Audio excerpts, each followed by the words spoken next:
Hello everybody, back here again for our vlog a day, and today was Thursday the 6th, and today was a gorgeous day weather-wise, absolutely beautiful, sun shining, nice and warm. I don't know, I didn't look at the temperature, I'd say probably high 80s, something like that.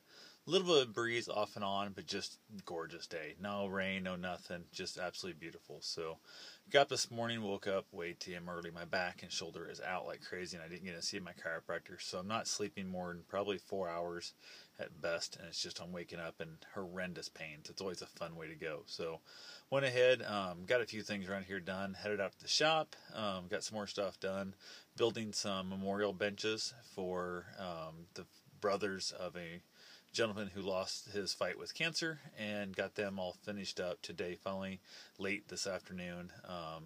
The wood is so wet, I'm not able to finish them, so I don't want to put paint on it or varnish or stain or anything on there.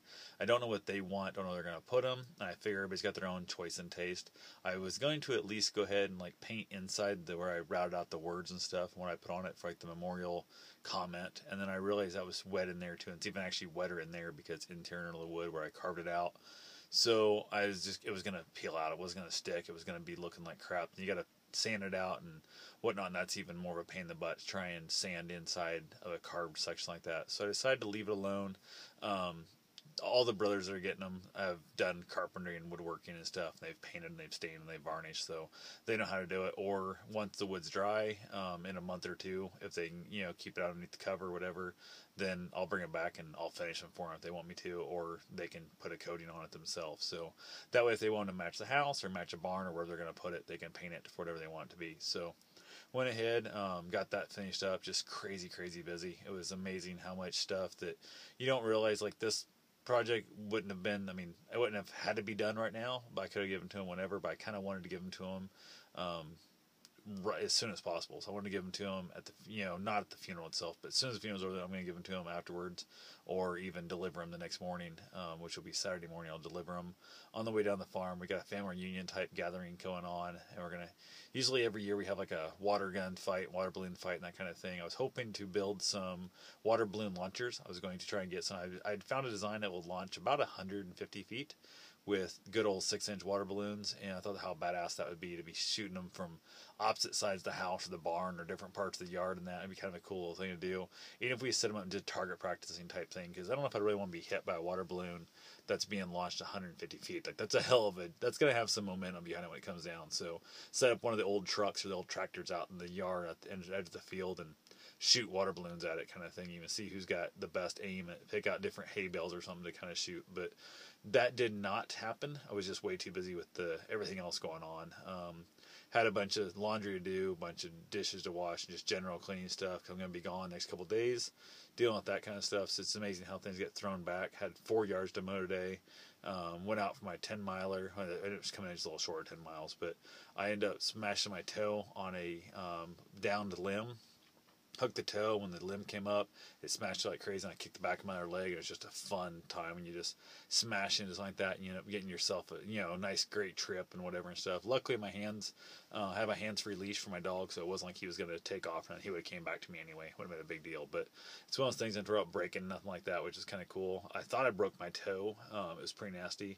I ended up trying to run some after that. I ended up walking home, which I was just short of my running distance a little bit, because I was going to walk the last half mile or mile to basically, I found if I walk about 10% of whatever I ran at the end of my run, it's amazing how much that's helped me for injury prevention. So went ahead and did that, and I was super, like, just bummed out as all get out. I was thinking, oh, no big deal.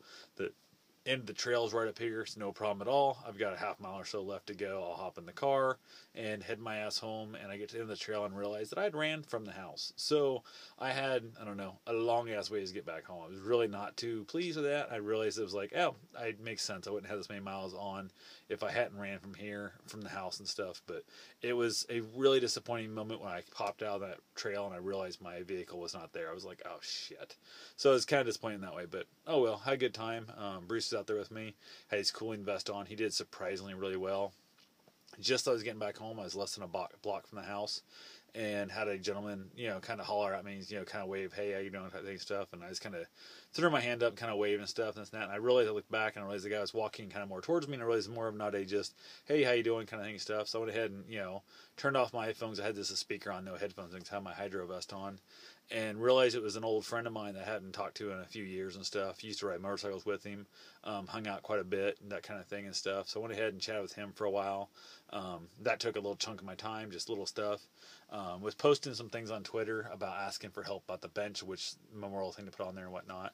And I'd received a text this morning from somebody in my life, that just a nice little friendly text, and I didn't reply back. So my plan was, our texting just never goes well between us, or hardly ever goes well between us, put it that way. And I was just going to call them later on this afternoon. And then before I got around to it, like I said, it was, I don't know, it was probably 9:30ish, something like that, before I even actually had a chance to sit down. I was busy moving the whole damn day doing crap, and got a nice little message from him about how I was ignoring him and I was such a jerk. And they're going on, just, I don't know, it was amazing how quickly you can turn from everything's supposedly going pretty good to, basically accuse me of being an asshole, lack of a better term.